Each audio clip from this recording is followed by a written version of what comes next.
Abbiamo 1,23 di R/T che ci permetterebbe di passare in arancione, ma abbiamo 2,54, bisogna essere 2,49 di positivi su 100.000. Il Veneto rimane in zona rossa almeno fino a Pasquetta, ma se anche lo dovesse restare successivamente, le scuole dall'infanzia fino alla prima media riapriranno.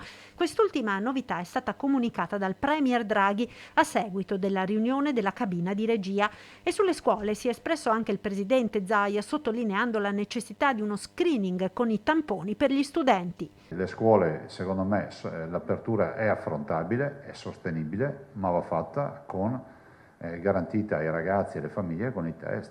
Test che non è che possiamo fare tutti i giorni, non possiamo vendere questa utopia, impossibile.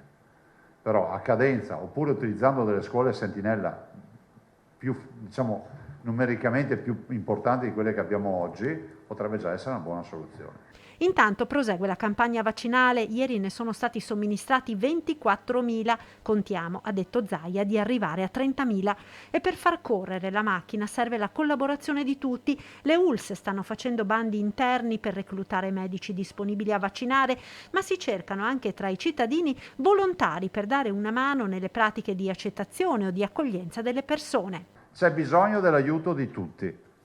Abbiamo visto che sotto il profilo assicurativo possiamo coinvolgere questi cittadini. Molti ragazzi ci chiedono di poter partecipare, a me sembra bella sta roba, no? Non ci sono solo gli angeli del fango, ci sono anche gli angeli dei vaccini. Probabilmente martedì sarà pronto il portale web per le prenotazioni ed è in chiusura anche l'accordo con le farmacie.